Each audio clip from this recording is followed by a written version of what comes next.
The last of us season 2 episode 1। पिछले season की ending में हमने देखा कि जोल ने एली से झूठ कहा कि फायरफ्लाइज के पास वायरस का कोई इलाज नहीं है। एली जैसे दुनिया में और भी बहुत सारे इम्यून लोग हैं, बट फायरफ्लाइज उनकी मदद से क्यूर बनाने में फेल हो गए। और एकदम लास्ट मोमेंट पर हॉस्पिटल में रेडर्स का हमला होने की वजह से जोल बेहोश एली को वहां से लेकर भाग गया। सीजन 2 की शुरुआत एग्जैक्टली इसी सीन के बाद हुई। एली को जोल की बातों पर थोड़ा डाउट हो रहा था, बट फिर भी उसके कसम खाने के बाद एली ने ऊपर के मन से उस पर भरोसा कर लिया। उधर सॉल्ट लेक सिटी में बचे कुछ फायरफ्लाइज हॉस्पिटल में मरे साथियों की बॉडीज को दफना रहे थे। ओवेन का मानना था कि इन्हें अब सीधा सिएटल जाकर आइजैक से मिलना होगा। आइजैक सिएटल में फायरफ्लाइज के ग्रुप को लीड कर रहा था, लेकिन एबी को सबसे पहले जोल से बदला लेना था। माइनर स्पॉइलर अलर्ट, जोल ने जिस सर्जन को गोली मारी थी वो एबी के पिताजी थे। ओवेन ने एबी को समझाते हुए कहा कि पहले इन्हें सिएटल जाकर रिसोर्सेज इकट्ठा करने होंगे, बाद में एकदम फुल पावर से ये लोग जोल से बदला ले सकते हैं। वैसे भी इन्हें जोल की लोकेशन वगैरह कुछ नहीं पता। थोड़ा हिचकिचाने के बाद एबी मान गई, बट एक शर्त पर। जोल के मिलते ही ये लोग उसे धीरे धीरे तड़पा कर मारेंगे। 5 साल बाद जैक्सन विलेज में एली केलेब और जेसी के साथ लड़ाई की प्रैक्टिस कर रही थी। केलेब को हराने के बाद जेसी ने इसे बताया कि इन्होंने जानबूझकर जोल के कहने पर एली के साथ फुल पावर से लड़ाई नहीं की। ये सुनते ही एली काफी गुस्सा हुई। एली ने इन्हें वार्निंग दी कि अगली बार से ऐसा कुछ मत करना। बाहर जोरदार कंस्ट्रक्शन का काम चला हुआ था। लगातार रेफ्यूजीज के आने की वजह से जैक्सन में घरों की कमी पड़ रही है। इसी दौरान कुछ कंस्ट्रक्शन वर्कर्स को अंडरग्राउंड गैस पाइपलाइन में ये अजीब सी जड़ें दिखाई दी। जोल एक रूम में बैठा सर्किट ब्रेकर्स रिपेयर कर रहा था कि तभी वहां एली की नई बेस्ट फ्रेंड डीना आ गई। डीना ने काम सीखने के बहाने कन्वर्सेशन स्टार्ट करके जोल से पूछा कि आखिर एली आजकल जोल से इतना गुस्सा क्यों है। एली अब 19 साल की हो गई है, यानी टीनेज के लास्ट फेज में। जोल को लगता है कि इस उम्र में बच्चों का पेरेंट्स को हेट करना काफी कॉमन बात है, बट जोल की बातों से यह साफ जाहिर हो रहा था कि उसे एली का यह नया इग्नोरेंट बिहेवियर अंदर से काफी खाए जा रहा था। डीना ने भांप लिया कि शायद इसी सिचुएशन को हैंडल करने जोल जैक्सन के साइकोथेरेपिस्ट गेल से थेरेपी ले रहा था। जोल ने डीना से रिक्वेस्ट की कि वो प्लीज ये थेरेपी वाली बात किसी और को ना बताए। इतना बोलकर ये दोनों फिर से सर्किट ब्रेकर्स को डिस्कस करने लग गए। एली इस वक्त टॉमी के साथ शिकार पर गई हुई थी। टॉमी एली को स्नाइपर राइफल से इन्फेक्टेड मारना सिखा रहा था, जिसमें एली ने अब काफी महारत हासिल कर ली है। पेट्रोल के वक्त दोनों ने नोटिस किया कि आजकल इनके आसपास के इलाकों में इन्फेक्टेड की संख्या कुछ ज्यादा ही बढ़ते जा रही है। टॉमी ने एली को बताया कि वो अब उसे पेट्रोलिंग वाली फील्ड ड्यूटी से हटाकर गेट पर वॉचमैन की ड्यूटी देने वाला है। एली समझ गई कि ये जरूर जोल का किया धरा है। एली ने टॉमी को बताया कि इन्फेक्शन से इम्यून होने की वजह से वो पेट्रोलिंग के काम के लिए एकदम परफेक्ट है। बाय द वे, जोल और टॉमी ने एली के इम्यून होने वाली बात सबसे अभी तक छुपाए रखी थी। एली के थोड़ा प्रेशर डालने के बाद टॉमी उसे फिर से पेट्रोलिंग मिशन पर भेजने के लिए मान गया। जोल हो या एली, एक बार इन्होंने अपना मन बना लिया तो वो किसी की नहीं चलने देते। टॉमी की बीवी मरिया को लगता है कि इन्हें कंस्ट्रक्शन का काम और थोड़ा तेजी से करना होगा, बट जोल ने इसे समझाया कि इस काम में टाइम तो लगेगा। हम माना कि लगातार बढ़ते रेफ्यूजीज की वजह से जैक्सन में घरों की कमी पड़ रही है, बट इनके पास ऐसा कोई स्पेशल डायल नहीं है जिसे घुमाते ही अचानक कंस्ट्रक्शन की स्पीड डबल हो जाएगी। जोल को लगता है कि इन्हें अब और रेफ्यूजीज को जैक्सन में एंट्री नहीं देनी चाहिए। आज घर कम पड़ रहे हैं, धीरे धीरे रिसोर्सेज भी कम पड़ने लगेंगे। लेकिन जाने से पहले मरिया ने जोल को याद दिलाया कि जैक्सन कम्युनिटी का पार्ट बनने से पहले वो भी एक रेफ्यूजी था। जोल की ये कोल्ड और स्ट्रेट फॉरवर्ड बातें हमें फिर से याद दिलाती हैं कि जोल कोई ब्लैक एंड व्हाइट टाइप का भला इंसान नहीं है, वरना ये खुद के मतलब के लिए फायरफ्लाइज का मास मर्डर क्यों करता। एनीवे, जोल यहाँ से निकलकर सीधा थेरेपी सेशन अटेंड करने चला गया। गेल को पेमेंट की शक्ल में गांजा थमाने के बाद इसकी थेरेपी शुरू हो गई। आज गेल का बर्थडे है। अपने हस्बैंड यूजीन की मौत के बाद पहली बार गेल उसका बर्थडे अकेले मना रही थी, इसीलिए वो सुबह से पी रही है। नशे के हाल में कंट्रोल खोकर गेल ने जोल को बताया कि भाई अब तो झूठ बोलना बंद कर दे। गेल का मानना था कि जोल पक्का उससे कोई क्रूशियल डिटेल छुपा रहा है। जोल को खुद बड़े अच्छे से पता है कि एली उससे क्यों नाराज है और क्यों वो जोल से अलग होकर खुद अपने ही घर के गैराज में शिफ्ट हो गई। गेल को लगता है कि जोल को खुलकर सारी भड़ास बाहर निकालनी चाहिए, जिसकी शुरुआत गेल ने की। अपेरेंटली गेल के हस्बैंड यूजीन को जोल ने ही मारा था। माना कि जिस सिचुएशन में जोल ने उसे मारा था वो अंडरस्टैंडिंग थी, पर जोल ने जिस तरीके से उसे मारा ये बात गेल को बिल्कुल पसंद नहीं आई। वह आज भी जोल को अपने हस्बैंड के कातिल की तरह देखती है। सारी भड़ास बाहर आते ही गेल एकदम शांत हो गई। अब जोल की बारी थी। जोल का रिएक्शन देखकर कुछ देर के लिए लगा कि शायद ये भी सब कुछ सच उगल देगा, बट एकदम लास्ट मोमेंट पर वो बस आई सेव्ड हर बोलकर वहां से चला गया। HBO सीरीज में गेल का कैरेक्टर नया है। गेम की स्टोरी में यूजीन का जिक्र तो था, बट उसकी स्टोरी गेल के हस्बैंड यूजीन की स्टोरी से काफी अलग थी। सीजन 2 में नए कैरेक्टर्स ऐड करने के साथ साथ कुछ और भी बड़े चेंजेस हैं, जिसके बारे में हम आगे बात करेंगे। अगले दिन डीना एली को लेने चली गई। ये भी इसके साथ पेट्रोलिंग पर जाने वाली थी। डीना के सामने एली के हाव भाव देखकर ये साफ जाहिर हो रहा था कि एली को इस पर जबरदस्त क्रश है। फिर ये दोनों हथियार वगैरह लेकर जेसी से इंस्ट्रक्शंस लेने चले गए। आज के पेट्रोलिंग मिशन को कैट लीड करेगी। रूल्स काफी सिंपल हैं। ये एक सर्वे मिशन है, बस आसपास के एरिया को चेक करने। अगर इन्हें बाहर कुछ खतरे जैसा दिखाई दिया तो वापस आकर सीधा इसकी खबर काउंसिल को कर दो। खुद हीरो बनने के चक्कर में खतरा उठाने की कोई जरूरत नहीं है। रास्ते में डीना ने एली से पूछा कि रात में हो रही न्यू ईयर पार्टी में वो किसके साथ जा रही है। एली का अभी तक कुछ फिक्स नहीं था। यही हमें पता चला कि एली और कैट शायद पास्ट में डेटिंग कर रहे थे, पर अभी एली इज सिंगल। डीना ने एली को बताया कि हाल ही में उसका भी जेसी के साथ ब्रेकअप हो गया, तो क्यों ना ये दोनों सिंगल लेडीज साथ में न्यू ईयर पार्टी अटेंड करने चले जाएं। तभी सड़क पर बने खून के निशान देखकर कैट ने सबको रोक दिया। रूल्स के मुताबिक इन्हें वापस जाकर इसकी खबर काउंसिल को करनी थी, बट एली कहाँ सुनने वाली थी। कैट के मना करने के बावजूद भी वो ट्रेल का पीछा करते हुए सबको लेकर इस सुपरमार्केट के पास चली आई। सारे ये देखकर हैरान रह गए कि मार्केट के बाहर एक भालू की लाश पड़ी है।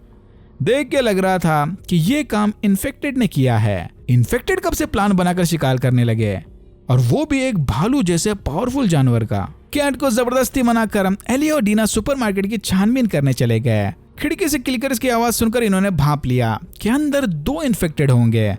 फिर प्लान के मुताबिक दोनों ने नाइफ की मदद से इन्फेक्टेड को मार दिया, पर इसी सेलिब्रेशन के दौरान फ्लोर के टूटने की वजह से एली नीचे गिर गई। पहले एली को लगा कि वो यहाँ पर अकेली थी, बट तभी उसकी नजर एक इन्फेक्टेड पर पड़ी। देख के लग रहा था कि ये रनर टाइप इन्फेक्टेड है, जो कि अपने शिकार को देखते ही भागते हुए उस पर हमला करते हैं। बट एली ये देखकर चौंक गई कि इन्फेक्टेड हमला करने की बजाय उससे छुप गई। फिर इस इन्फेक्टेड ने प्लान बनाकर एली को अपने जाल में फंसाया और उस पर साइड से हमला कर दिया। एली ने इस इन्फेक्टेड को मार तो दिया, पर उसने ऑलरेडी एली के पेट पर काट लिया था। डीना के नीचे आने से पहले एली ने फटाफट ये बाइट मार छुपा दिया। वापस जाकर एली ने काउंसिल को बताया कि सुपरमार्केट में उसका सामना एक इवॉल्व इन्फेक्टेड के साथ हुआ था, जो कि बाकी इन्फेक्टेड से काफी इंटेलिजेंट थी। उस इन्फेक्टेड ने प्लान बनाकर एली को अपने जाल में फंसाया। ये सुनते ही सारे हैरान रह गए, बट फिर भी एली और डीना को रूल्स तोड़ने की सजा तो मिलनी चाहिए। जिसके जवाब में एली ने टॉमी से कहा कि टॉमी और जोल तो आए दिन रूल तोड़ते रहते हैं, तो उन्हें कोई सजा क्यों नहीं मिलती। फिर एली और डीना को बाहर भेजकर काउंसिल उस इवॉल्व इन्फेक्टेड के बारे में डिस्कस करने लग गया है। होपफुली ये इकलौता ऐसा केस हो, बट अगर इन्फेक्टेड वाकई में इवॉल्व होकर इंटेलिजेंट बन रहे हैं तो वो बड़ी आसानी से ग्रुप बनाकर जैक्सन पर भी हमला कर सकते हैं। बट क्योंकि न्यू ईयर पार्टी को सिर्फ कुछ ही घंटे बाकी थे, इन्होंने डिसाइड किया कि पहले मजे कर लेते हैं। सर्वाइवल के बारे में तो बाद में बातचीत होगी। घर जाकर एली ने इन्फेक्टेड के बाइट मार्क को चाकू से काटकर गोल कर दिया, ताकि सिलने के बाद सबको ये नॉर्मल घाव की तरह लगे। जोल एली को पार्टी में बुलाने गैराज चला गया, जहां उसने नोटिस किया कि उसके गिटार स्ट्रिंग्स खराब हो गए। जोल फौरन गिटार लेकर उसकी मरम्मत करने चला गया। न्यू ईयर पार्टी में डीना एली के साथ डांस करते हुए उससे जबरदस्त फ्लर्ट करने लगी। एली ने भी कंट्रोल खोकर सबके सामने डीना को किस कर दिया। ये देखकर एक रिलीजियस अंकल काफी गुस्सा हो गया। न्यू ईयर पार्टी चर्च में चली थी। अंकल सेथ ने दोनों को लेस्बियन बुलाकर वहां से जाने को कहा। इससे पहले कि एली कोई उल्टा जवाब दे पाए, जोल ने सेथ को धक्का मार के गिरा दिया। यह देखकर एली उल्टा जोल पर ही चिल्लाने लग गई कि हमेशा उसे एली की हिफाजत करने आगे आगे आने की जरूरत नहीं है, एली खुद अपना ख्याल रख सकती है।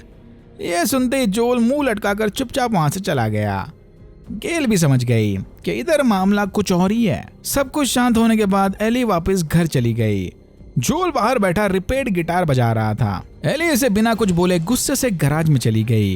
एंड सीन में हमने देखा कि कंस्ट्रक्शन वर्कर्स को गैस पाइपलाइन में जो जड़ें मिली थी ना, वो एक्चुअल में कॉर्डिसेप्स वायरस के टेंटिकल्स हैं, वो भी लाइव कॉर्डिसेप्स। उधर जैक्सन के बाहर पहाड़ों में हथियारबंद एबी की गैंग दूर से इन्हें पार्टी करता देख रही थी। और यहाँ होता है एपिसोड 1 खत्म। एपिसोड 2 के ओपनिंग सीन में हमने देखा कि एबी को सेंट मैरीज हॉस्पिटल के डरावने सपने आ रहे थे। वो दिन जब उसने अपने पापा की बॉडी को ऑपरेशन थिएटर में पड़ा देखा था।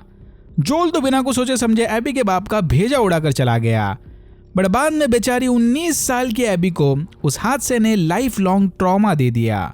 एबी की गैंग जैक्सन से थोड़े दूर एक पहाड़ी पर बने लॉज में रुकी थी। सुबह होते इन्होंने देखा कि जैक्सन कोई छोटा मोटा कैंप नहीं बल्कि एक फुल फ्लेज सिटी है, और देख के लग रहा था कि इनके पास जबरदस्त फायर पावर भी है। यानी जैक्सन जैसी जगह में घुसकर जोल को पकड़ लाना ऑलमोस्ट इम्पॉसिबल काम है, पर एबी कहां सुनने वाली थी। अब करना है तो करना है। एबी ने प्लान बनाया कि ये लोग बाहर जाकर जैक्सन से पेट्रोलिंग के लिए निकले लोगों को किडनैप करके उनसे पूछताछ करेंगे, बट बाकी सबको ये आइडिया थोड़ा इनह्यूमन टाइप का लगा, क्योंकि ये लोग इधर सिर्फ और सिर्फ जोल को मारने आए थे। बाकी किसी मासूम की जान लेने में किसी को कोई इंटरेस्ट नहीं था। ओवेन ने एबी को शांत करते हुए समझाया कि वो जाकर बाहर पेट्रोलिंग करके आए। ओवेन के पास एक हाफ बेक्ड प्लान है। एबी के पेट्रोलिंग करके वापस आने तक वो कोई ना कोई सॉलिड सोल्यूशन निकाल लेगा। एबी के जाते ओवेन ने सबको बताया कि इसके पास कोई प्लान उलान नहीं है, इन्हें किसी भी तरह एबी को समझाकर इधर से वापस ले जाना होगा, वरना बदले के चक्कर में ये सारे जैक्सन निवासियों के हाथों मारे जाएंगे। उधर जैक्सन में जैसे एली को उठाकर मारिया से मिलवाने ले गया। एली और डीना के पिछले रात वाले किसिंग सीन को लेकर थोड़ा उसके मजे लेने के बाद जैसी ने एली को बताया कि उसे इस बात से कोई फर्क नहीं पड़ता कि एली और डीना डेट कर रहे हैं। बाय द वे, जब से एली ने काउंसिल को उस इंटेलिजेंट इन्फेक्टेड के बारे में बताया है, मानो सारे टाउन के लोग एकदम हाई अलर्ट में आ गए। रिसेंटली एक पेट्रोलिंग टीम ने भी देखा कि कुछ इन्फेक्टेड मरे हुए क्लिकर्स की बॉडीज को इंसुलेशन की तरह यूज करके बर्फ के अंदर ठंड से बच रहे थे। यानी इन्फेक्टेड वाकई में इवॉल्व हो रहे थे।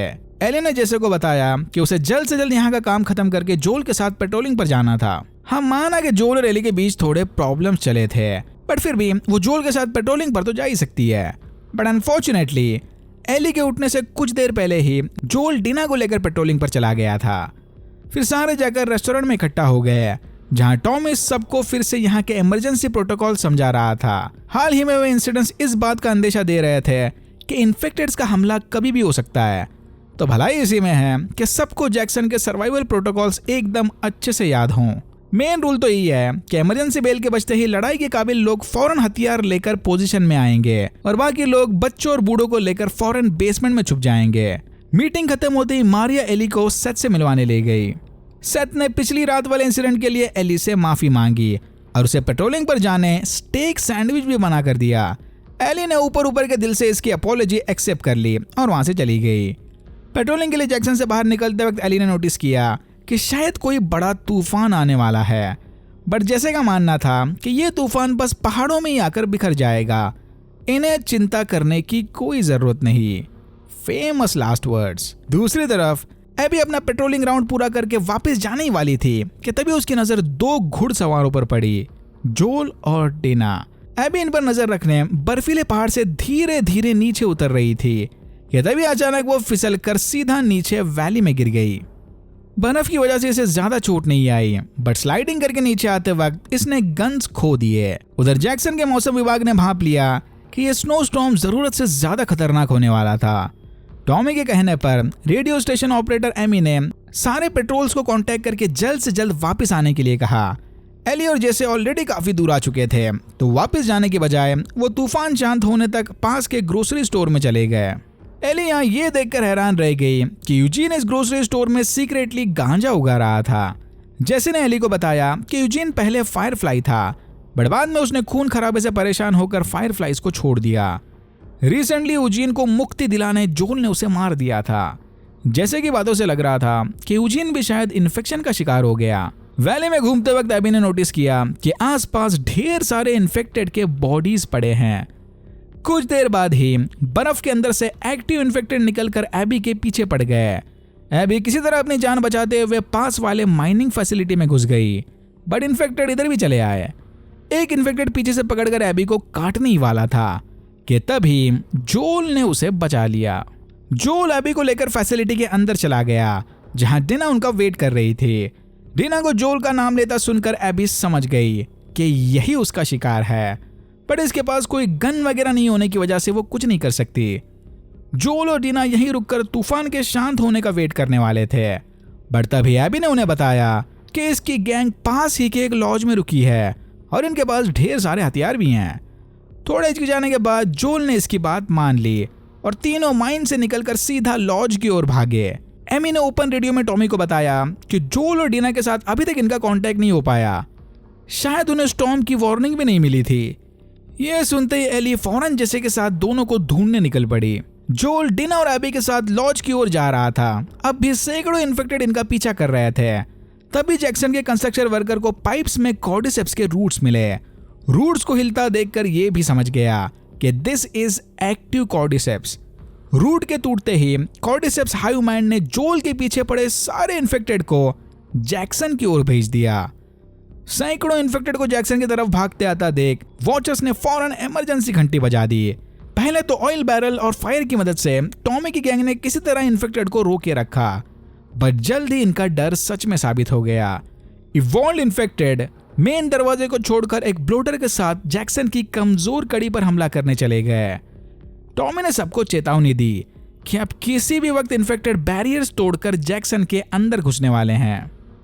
दूर से जैक्सन के बाहर लगी आग को देखकर जोल भी समझ गया कि उन पर इन्फेक्टेड का हमला हुआ है, बट एबी ने फिर से इन्हें मना लिया कि इन्हें पहले जाकर इसके दोस्तों से मदद लेनी चाहिए। आखिरकार इन्फेक्टेड ब्लोटर की मदद से जैक्सन में घुसा है। इस बड़े से ब्लोटर से मारिया की जान बचाने टॉमी उसे अपने पीछे एली में ले आया, जहां फ्लेम थ्रोअर की मदद से एकदम लास्ट मोमेंट पर टॉमी ने ब्लोटर को मार दिया। मारिया ने फौरन जाकर उनके ट्रेन डॉग्स को इन्फेक्टेड पर छोड़ दिया। जैक्सन पर हुए हमले में ढेर सारे लोगों की जानें गई, पर धीरे धीरे अब सब इनके कंट्रोल में आ रहा था। लॉन्च पहुंचते ही एबी की गैंग तीनों को ठंड से रिकवर करने लग गए। तभी एबी ने सबको बताया कि यही बंदा जोल है। ये सुनते ही सबने जोल और डीना पर बंदूक तान दी। एबी के कहने पर मेल ने डीना को इंजेक्शन देकर बेहोश कर दिया। भलाई इसी में है कि आगे जो भी होने वाला है वो डीना ना ही देखे। एबी ने जोल को बताया कि सेंट मैरीज हॉस्पिटल में जिस सर्जन को जोल ने मारा था वो एबी के पापा थे। एबी तब बस 19 साल की थी। एबी की बातें सुनते ही जोल ने अंदर ही अंदर एक्सेप्ट कर लिया कि हाँ भाई, इस लड़की का बदला लेना तो बनता है। उसने जो किया था वो गलत था, तो अब वो उसके कॉन्सिक्वेंसेस झेलने के लिए भी पूरी तरह से प्रिपेयर्ड है। फिर एबी शॉटगन से जोल का पैर उड़ाकर भाषणबाजी करने लग गई। जोल ने इसे बताया कि अपनी बड़बड़ बंद कर और फटाफट मामला खत्म कर दे, बट एबी जोल को इतनी आसान मौत थोड़ी देने वाली थी। एबी पास रखे बैग से गोल्फ क्लब निकालकर जोल को बुरी तरह से पीटने लग गई। ये देखकर एबी के साथी भी थोड़ा परेशान हो गए। जोल और डीना के हॉर्सेस को लॉज के बाहर खड़ा देखकर एली फौरन अंदर चली आई, बट इसे यहाँ आने में काफी देर हो गई। अंदर आते एबी के साथियों ने एली को दबोचकर जमीन पर पटक दिया। एली ने उसके एक पार्टनर का चेहरा तो काट दिया, बट उससे कुछ नहीं होने वाला। अपने सामने आत्मरे जोल को पड़ा देखकर एली उसे चिल्ला चिल्ला कर उठने को कह रही थी कि तभी एबी ने जोल के गले में क्लब घुसेड़कर उसे मार दिया। यह देखकर एली ने एबी से वादा किया कि वो एक एक को चुन चुन कर मारेगी। सबके जाने के बाद एली जोल की बॉडी पर सोकर जोर जोर से रोने लग गई। कुछ देर बाद ही जैसे भी यहाँ पर चला आया, डीना के होश में आते ही सारे जोल की बॉडी को घोड़े से बांधकर जैक्सन की ओर निकल पड़े। और यहाँ होता है एपिसोड 2 खत्म। एपिसोड 3 के ओपनिंग सीन में हमने देखा कि एक लेडी मॉर्ग में पड़े जोल की बॉडी क्लीन कर रही थी। तभी टॉमी ने वहां आकर उसकी जगह ले ली। जोल की बॉडी क्लीन करते वक्त उसकी टूटी हुई घड़ी देखकर टॉमी का कंट्रोल छूट गया। उसने धीरे से जोल को बताया कि आफ्टर लाइफ में सैरा को उसका प्यार देना। जैक्सन की लड़ाई के बाद बचे कुछ सर्वाइवर्स हॉस्पिटल में अपना इलाज करा रहे थे। एली को होश आते ही उसे फिर से एबी के ट्रॉमेटिक विजन्स आने लगे। फिर से शांत कराने मारिया और डॉक्टर्स ने इसे इंजेक्शन देकर बेहोश कर दिया। 3 महीने बाद जैक्सन टाउन अब धीरे धीरे वापस अपने शेप में आने लग गया था। कंस्ट्रक्शन में टॉमी का हाथ बटाते वक्त जैसे ने उसे इनडायरेक्टली याद दिलाया कि अब वो बूढ़ा हो रहा है।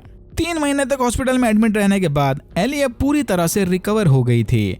बट डॉक्टर के कहने पर डिस्चार्ज होने से पहले एली को गेल से मिलना होगा, उसकी मेंटल कंडीशन चेक करने। गेल ने एली को समझाते हुए कहा कि आखिरी बार एली और जोल ने न्यू ईयर्स ईव वाली रात बात की थी। यानी देखा जाए तो एली और जोल की लास्ट मुलाकात झगड़े पर खत्म हुई थी।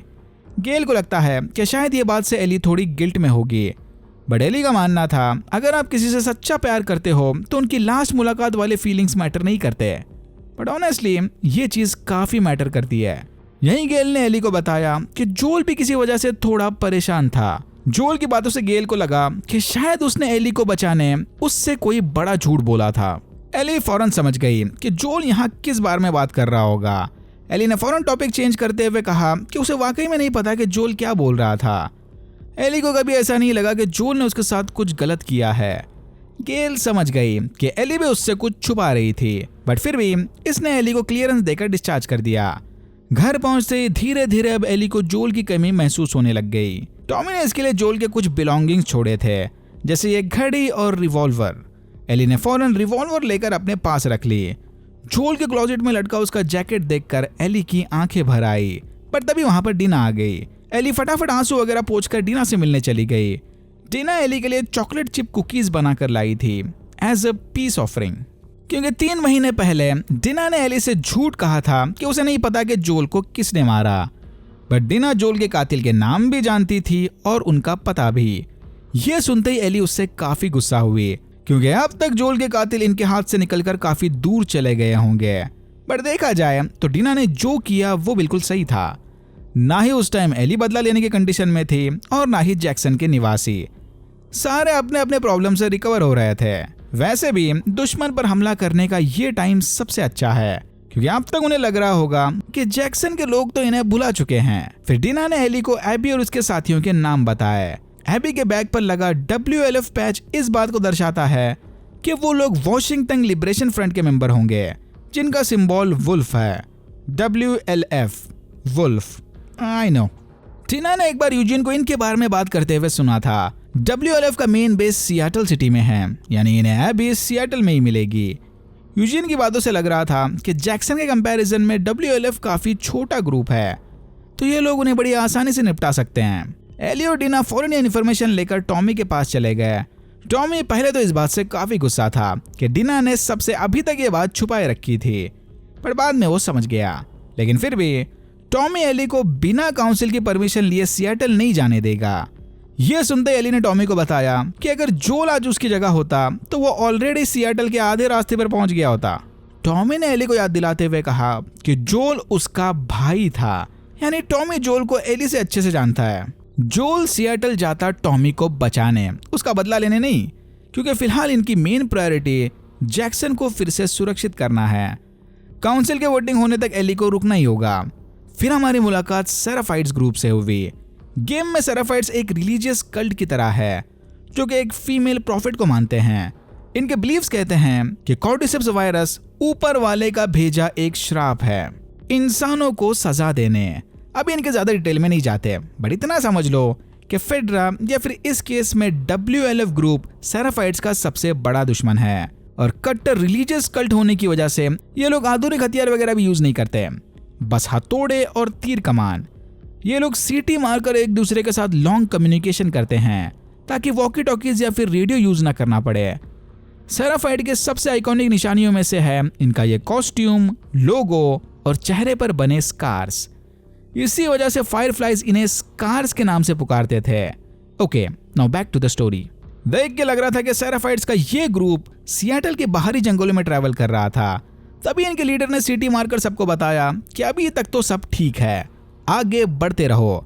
इनकी एक मेंबर की बेटी कॉन्स्टेंस ने अपने पापा से सेराफाइट प्रॉफिट के बारे में पूछा कि अगर इनकी प्रॉफिट वाकई में अमर है तो वो इनकी रक्षा क्यों नहीं करती। जवाब में बाबा जी ने कॉन्स्टेंस को बताया कि रिलीजन इतना स्ट्रेट फॉरवर्ड काम नहीं करता, इनकी प्रॉफिट बस मेमोरीज में अमर है और उसके लेगेसी को आगे बढ़ाते हुए प्रॉफिट को हमेशा अमर रखना इनका काम है। कुछ दिनों बाद कॉन्स्टेंस भी कोड वर्ड्स में सीटी मारना सीख जाएगी।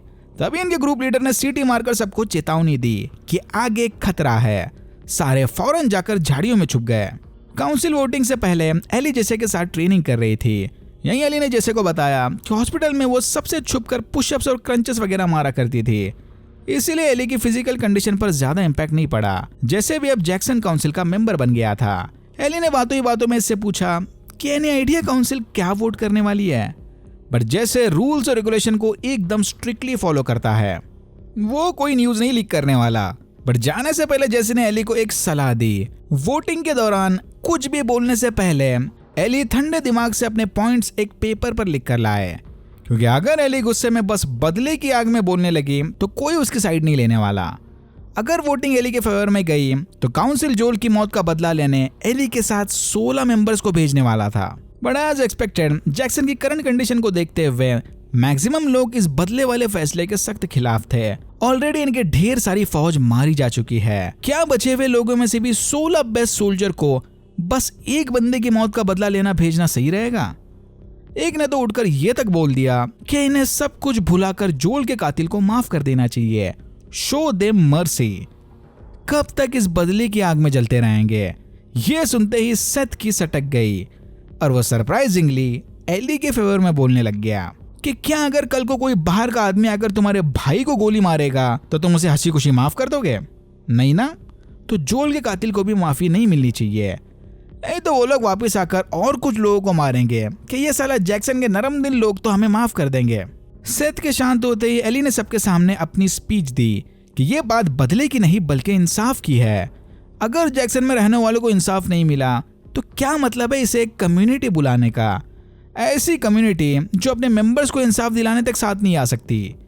एली की ये लॉजिकल बातें सुनकर सारे काफी इंप्रेस हो गए। बट फिर भी काउंसिल के मेंबर्स ने 8 वर्सेस 3 वोटिंग करके बदले वाला प्लान कैंसिल कर दिया। ये देखकर एली और टॉमी दोनों काफी डिसअपॉइंटेड हो गए। एली की स्पीच सुनने के बाद टॉमी गेल से मिलने चला गया। गेल का भी मानना था कि एली ने स्पीच में जो कुछ भी कहा वो सिर्फ झूठे शब्द थे। उसे इंसाफ नहीं बदला चाहिए और काउंसिल चाहे जो फैसला ले, एली ने ऑलरेडी अपना मन बना लिया है। यानी वो इनके परमिशन के बिना भी 100% एबी से बदला लेने जरूर जाएगी। टॉमी को लगा कि शायद जोल की संगत में रहने की वजह से एली इतनी एग्रेसिव हो गई है, बट गेल ने उसे समझाया कि एली जैसे लोगों का कुछ नहीं हो सकता। अगर जोल ना भी होता तब भी एली के बिहेवियर्स ऐसे ही एक्सट्रीमिस्ट वाले होते, तो अच्छा होगा कि एली के फैसलों के लिए वो अपने मरे हुए भाई को ब्लेम करना बंद कर दे। इनका शक बिल्कुल सही साबित हुआ। एली ढेर सारे हथियार पैक करके जैक्सन से निकलने की तैयारी में थी कि तभी वहां डिना आ गई। डिना भी अच्छे से जानती थी कि एली यहाँ नहीं रुकने वाली। डिना ने एली को बताया कि इस मिशन में वो भी इसके साथ चलेगी। डिना ने ऑलरेडी मैप वगैरह के साथ डिटेल्ड प्लान बना लिया था। इसने एली को समझाया कि सिर्फ ढेर सारे हथियार लेकर जाने से काम नहीं चलने वाला, इन्हें मेडिकल सप्लाईज, टेंट्स और प्रॉपर शूज वगैरह भी लगेंगे। हम माना के कॉन्वर्स कूल दिखते हैं, बट तूफानी जंगलों में कॉन्वर्स काम नहीं आने वाले। एली ने चुपचाप डिना की बातें मान ली। फिर ये दोनों रात के 3 बजे शिमर्स पर बैठकर जैक्सन से बाहर जाने लगे। यहीं एली को पता चला कि इस प्लान में डिना सीक्रेटली सेथ के साथ मिलकर काम कर रही थी। सेथ ने ही अपनी सेटिंग लगाकर इनको जैक्सन से बाहर निकालने का बंदोबस्त किया था। जाने से पहले as a peace offering Seth ने एली को उसकी बेस्ट स्नाइपर राइफल दी, ट्रेड की। एली भी ऊपर ऊपर के मन से सेथ से हाथ मिलाकर बाहर चली गई। सियाटल जाने से पहले एली जैक्सन के बाहर बने इस कब्रिस्तान में जोल की ग्रेव विजिट करने चली गई, जहां उसने जोल की कब्र पर कॉफी के कुछ बीज रखे। गेम्स में यह दिखाया गया था कि जोल को कॉफी कितनी पसंद है, पर शायद शो ने अभी तक इस बात पर ज्यादा फोकस नहीं डाला। तो इस सीन का मतलब शायद ये हो सकता है कि आने वाले कुछ फ्लैशबैक्स एपिसोड्स में हम जोल की ये कॉफी वाली आदत के बारे में भी जानेंगे। गेम्स और शो में दूसरा सबसे बड़ा चेंज एली और डिना की सियाटल जर्नी को लेकर है। गेम में टॉमी इन दोनों से पहले ही बिना किसी को बताए ऑलरेडी सियाटल निकल चुका था। फिर मारिया ने खुद एली और डिना को उसे ढूंढने सियाटल भेजा था। बट शो में शायद टॉमी जैक्सन टाउन को सबसे ज्यादा इंपॉर्टेंस देता है, अपेरेंटली अपने भाई के बदले से भी ज्यादा। सियाटल जाते वक्त रास्ते में कैंपेनिंग के दौरान डिना और एली उस न्यू ईयर्स ईव वाले किस के बारे में बात कर रहे थे। डिना ने एली को बताया कि उस रात जो कुछ भी हुआ वो सब नशे में हुआ था, उसका कुछ मतलब मत निकालना। बट फिर भी एक गे होने के नाते डिना चाहती है कि एली उसके किस को रेट करे। एली ने उसे पूरे 6 नंबर दिए आउट ऑफ 10। यह सुनकर डिना काफी ऑफेंड हो गई। फिर ये दोनों जैसे के बारे में बात करने लगे। डिना को अंदर ही अंदर से डर है कि कहीं जैसे कि हमेशा मायूस और उदास होने की वजह ये खुद तो नहीं। फिर इस डीप डिस्कशन के बाद डिना ने एली को बताया कि उस किसिंग वाली रात डिना इतनी भी नशे में नहीं थे, इंडिकेटिंग कि डिना इज बाइसेक्सुअल। सुबह होते इन दोनों ने फिर से अपना सफर कंटिन्यू किया। तभी रास्ते में इन्हें कुछ सेराफाइट्स के डेड बॉडीज मिले। इन डेड बॉडीज के बीच एक बच्ची यानी कॉन्स्टेंस को मरा हुआ देखकर डिना को उल्टी आ गई। एली और डिना समझ गया कि ये काम भी पक्का एबी की गैंग ने किया होगा, यानी अब तो उन सबका मरना तय है। बाय द वे, ये उल्टी वाली बात भी शायद गेम से लिंक हो सकती है, या फिर मैं कुछ ज्यादा ही बॉलीवुड स्टाइल में सोच रहा हूँ। ओके, तो माइनर स्पॉयलर्स अलर्ट। गेम में डिना सीक्रेटली प्रेग्नेंट होती है। इसके पेट में जेसे का बच्चा है।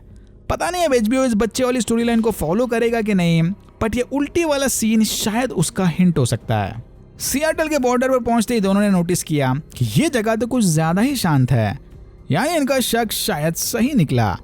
WLF का ग्रुप काफी छोटा है, इसीलिए इन्हें अभी तक कोई दिखा नहीं, बट ये जल्दी समझ जाएंगे कि ये लोग कितने गलत हैं।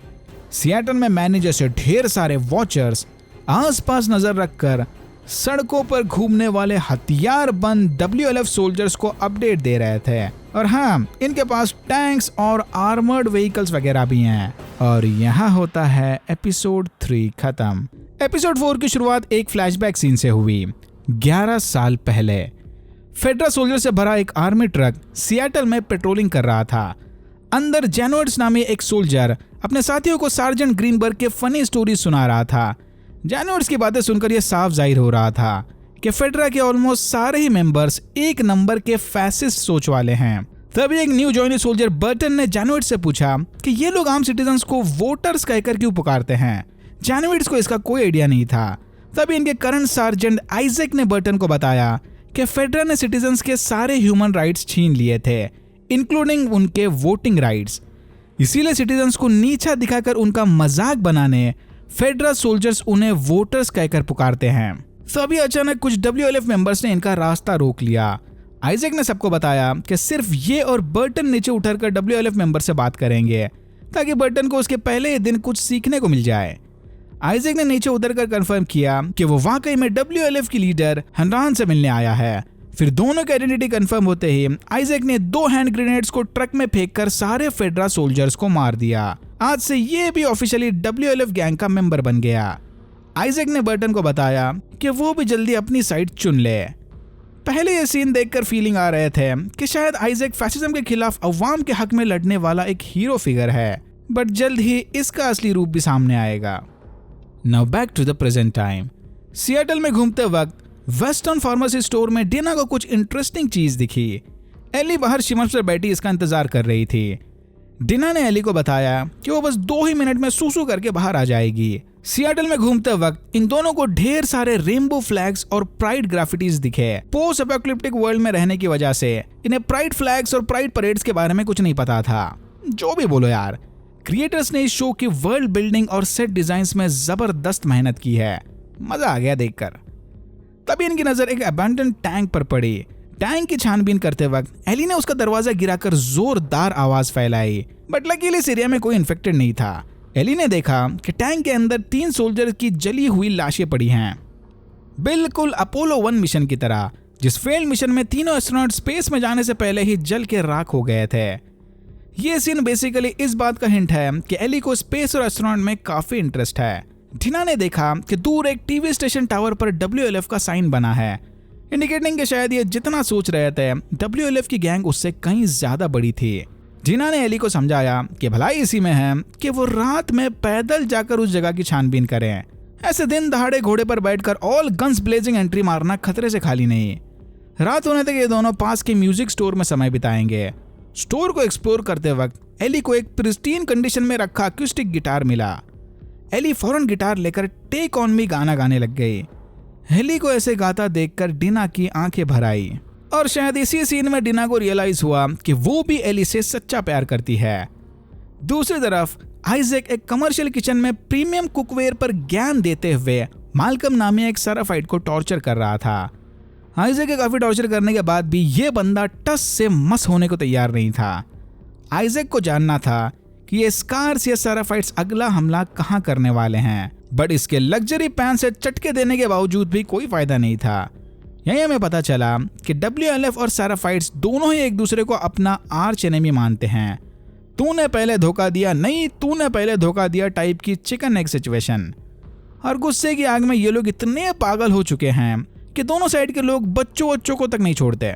आइजैक को लगता है कि ऑटोमेटिक वेपन्स और मॉडर्न टेक की मदद से WLF गैंग इन्हें बड़ी आसानी से हरा देंगे, बट तभी माल्कन ने इसे याद दिलाया कि हर दिन WLF का एक मेंबर इन्हें छोड़कर सेराफाइट्स को ज्वाइन करने चला जाता है, और सेराफाइट्स का बिलीफ इतना स्ट्रांग है कि एक बार इसका हिस्सा बनने के बाद वो मरते दम तक अपने रिलीजन को नहीं छोड़ते। इसे जितना टॉर्चर करना है कर ले, माल्कम अपना मुंह नहीं खोलने वाला। ये सुनते ही आइजैक ने गुस्से से उसे मार दिया। बर्टन बाहर खड़ा होकर ये सब कुछ सुन रहा था। बर्टन भी अब आइजैक की तरह ही कोल्ड ब्लडेड स्कार किलर बन गया है, यानी बाकी सब की तरह ही ये आइजैक भी एक नंबर का मतलबी इंसान निकला। रात होते ही एली और डीना टीवी स्टेशन के पास पहुंच गए। बाहर का सुमसाम माहौल देखकर एली समझ गई कि शायद एंट्रेंस पर CCTV कैमरास वगैरह लगे होंगे। फिर उन्होंने प्लान बनाया कि ये लोग पीछे के रास्ते अंदर घुसेंगे। बैक साइड में सेकंड फ्लोर की खिड़की टूटी हुई थी। कांच पर लगा खून देखकर ये समझ गए कि शायद ऑलरेडी इनसे पहले कोई इसी रास्ते अंदर घुस चुका है। फिर ये दोनों भी सेम उसी रूट को फॉलो करते हुए बिल्डिंग में चले गए। अगर यहाँ कोई जिंदा WLF मेंबर दिखा तो ये उसे सीधा मार देंगे, चाहे वो एबी की गैंग का मेंबर हो कि नहीं, कोई फर्क नहीं पड़ता। अंदर जाते ही दोनों ये देखकर हैरान रह गए कि किसी ने WLF मेंबर्स को बुरी तरह से मारकर उनकी बॉडीज को सीलिंग से लटका दिया था। दीवार पर लिखा यह मैसेज और लोगो देखकर एली समझ गई कि यह काम उसी ग्रुप का है जिनके बॉडीज इन्हें जंगल में मिले थे। ये देखकर डीना को फिर से उल्टी आ गई कि साला ये सिएटल में आखिर चल क्या रहा है। दोनों ही ग्रुप एक दूसरे को बुरी से बुरी मौत देने के टफ कंपटीशन में लगे हैं। डीना ने एक WLF सोल्जर की बॉडी से वॉकी टॉकी ले लिया, तभी कुछ और सोल्जर्स बिल्डिंग में घुस गए। एली और डीना ने इनसे छुपने की बहुत कोशिश की, बट आखिरकार जान बचाने की खातिर इन्हें 2 सोल्जर्स को मारना पड़ा। फिर बाकी बचे सोल्जर्स इनके पीछे पड़ गए। एली और डीना किसी तरह से सबवे टनल में घुसकर वहां से बच निकले, बट कुछ देर बाद WLF सोल्जर्स यहाँ भी चले आए। एली और डीना को ढूंढने सोल्जर्स लाइट फ्लेयर्स फेंककर टनल में उजाला कर रहे थे। तभी अचानक एक फ्लेयर ने कॉर्डिसेप्स हाइव माइंड को एक्टिवेट कर दिया। बस फिर क्या था, एक बड़ी सी इन्फेक्टेड की फौज भागते हुए टनल में घुस आई। इन्फेक्टेड से अपनी जान बचाकर भागते वक्त एली ने एग्जिट डोर तो ढूंढ लिया, बट बाहर निकलने से बस कुछ ही मोमेंट पहले एक रनर ने डीना को काटने की कोशिश की। एली ने फौरन अपना हाथ आगे करके डीना को बचा लिया, बट उस इन्फेक्टेड ने डीना के सामने एली के हाथ पर काट लिया। बाहर निकलते ही एली डीना को लेकर पास वाले थिएटर में छुप गई। अंदर जाते ही डीना ने उस पर बंदूक तान दी, क्योंकि इसे नहीं पता था कि एली इम्यून है। एली ने किसी तरह डीना को शांत करते हुए समझाया कि वो वाकई में इम्यून है। अगर चाहे तो डीना रात भर जागी रहकर एली पर बंदूक ताने रख सकती है। नींद में अगर एली इन्फेक्टेड में कन्वर्ट होने लग गई तो वो उसे बेझिझक गोली मार दे। डीना थोड़ा हिचकिचाते हुए मान गई। आधी रात को वाटर लीक की वजह से एली की आंख खुल गई। इसने देखा कि डीना अब भी बंदूक लेकर बैठी थी। फिर एली ने डीना को अपना बाइट मार्क दिखाते हुए कन्विंस किया कि देखो, ये मार्क अभी भी जैसा का वैसा ही है, कोई इन्फेक्शन वगैरह नहीं हुआ। ये सुनते ही डीना पूरी तरह से टूट गई और रोते हुए इसने एली को बताया कि वो प्रेग्नेंट है। इस एपिसोड में इजाबेला ने क्या कमाल की एक्टिंग की है। लड़की का फ्यूचर फुल ब्राइट है। एनीवेज, प्रेगनेंसी वाली बात निकलते ही दोनों को ही काफी कंफ्यूजिंग इमोशंस आ रहे थे। समझ नहीं आ रहा था कि कौन कैसे रिएक्ट करेगा। And then they do it. I guess हर मुसीबत के टाइम ये वाले इमोशंस खुद को शांत करने में सबसे ज्यादा काम आते हैं। सुबह होते ही दोनों एली की इम्यूनिटी और फैमिली प्लानिंग के बारे में बात करने लग गए। डीना समझ गई कि एली ने बाइट मार्क छुपाने ही खुद का हाथ जलाकर उस पर टैटू निकाला था, क्योंकि एली लॉन्ग स्लीव्स पहनकर थक चुकी थी।